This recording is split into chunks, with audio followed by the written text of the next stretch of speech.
Moving Day, written by Jane Gilson. Fade in. Interior bedroom, morning. Ray Peterson, 78, a big burly guy with a leathery suntanned face, is asleep with a tiny kitten snoozing on his big barrel chest. Darla Peterson, 73, a tiny woman with delicate facial features and strong calloused hands, is cuddled up next to Ray. Barky the rooster crows.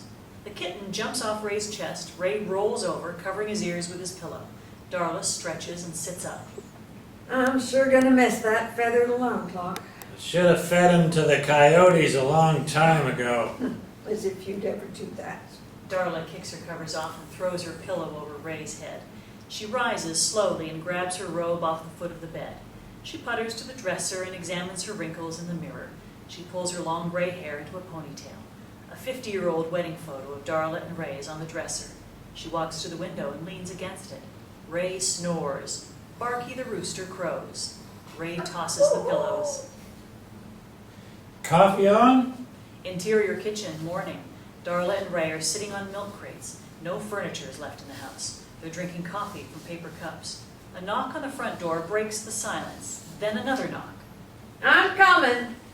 Hold your horses. Interior, exterior, front porch, day. John the mailman is wearing a cowboy hat and boots with a mailman's shirt over blue jeans. He's holding mail in his hand. Morning, Darla. You're looking beautiful as ever. Darla smiles and gives John a warm, friendly hug. Morning, John. You got time for a cup? I just made a fresh pot. In all my years, I don't believe I've ever said no. And I ain't gonna start now. Darla and John walk arm in arm back to the kitchen.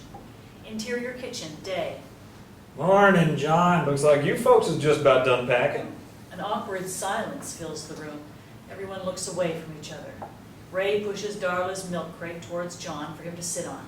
John sits. Darla hands John a paper cup full of hot coffee, and then she leans against the kitchen counter.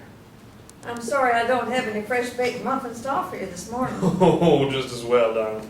The missus keeps telling me if I don't lose a few pounds, she's gonna move my bunk into the barn with the rest of the pigs. How's the wife been feeling? Doctor says she'll be good as new by planting time. I've always loved planting time. I never tire watching the seeds grow into plants. Darla's voice trails off and silence fills the room. John hands Ray the mail, a stack of bills and a certified eviction notice. Ray scans the envelope, then throws all the unopened mail into a trash bag. You still looking for a plow? You can have mine, but you'll need to haul it out of here today. John squirms a bit. I do need one, but I'm as busted as broke can be. I ain't asking you for money, John. Darla smiles at Ray. Ray gives Darla a little wink. Thank you. I'm much obliged to both of you. I just wish John's cheerful expression becomes solemn. He chokes up. if there's anything I can ever do for you, you just let me know. John gets up, shakes hands with Ray, hugs Darla. John leaves the room. Off-screen, a door shuts. Darla pulls the mail from the trash bag and starts to open the certified letter. Ray pulls the letter from her hands and throws it back into the trash. That's just more of the same, honey. No point in reading it. Well, we should ask for just one more planting season. I just know this year will be different. Darn, Darla, we've been over this 100. Ray throws his full cup of coffee into the sink. He yanks his coat off the wall peg, pulling the peg out of the wall. He grabs his boots and charges towards the door. You can put your boots on in the house. It makes no difference now. Off-screen, the front door slams. Darla gets up and looks around. Empty cabinets with doors hanging open, bare windows, bare walls. Montage. Darla cleans. Darla scrubs the kitchen sink. Darla scrubs the tub and wipes the shower head. Darla scrubs behind the toilet in a place no one will see. Darla dusts the ceiling lights on top of the windows. Darla inspects her finger, then keeps dusting.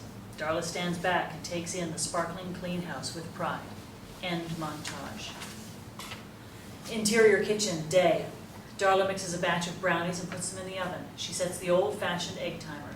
She turns around and sees Barky, the rooster, looking at her. Barky, what are you doing in here? Now get outside where you belong. Darla uses her broom to gently coax Barkley out the door. Interior, exterior, kitchen door, day. Darla watches Barky from inside. Barky's looking back at her.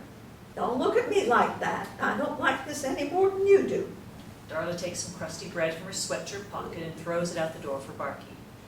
Interior bedroom, day.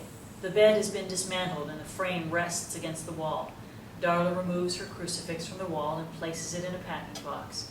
She folds and packs the blankets and pillows. She carefully tucks the framed wedding photo among the blankets. She opens the bedroom window to let some fresh air in. She turns around and finds Barky the rooster looking at her again. Barky, what the hell has gotten into you? Interior house, empty rooms. Darla shoos Barky away with her hands. He doesn't want to go out. Darla chases him around through the empty rooms before he finally gives up and goes out the kitchen door. Interior, exterior, kitchen door, day. Darla stands at the doorway, shaking her finger at Barky. Now go on, Barky, get out of here. And stay out. Interior kitchen, day. Darla is stacking moving boxes by the door when Ray comes in. We're gonna run a load over to Plimpton. I'll be back in a while. Did you leave instructions in the barn? I don't need to leave feeding instructions, Darla. They know what to do. Well, I have a few more things to do here, and then I'll be on my way. I'll catch up with you later. Are you waiting for the new folks? No, I'm not in the mood to chat. And I'll just be in the way anyhow.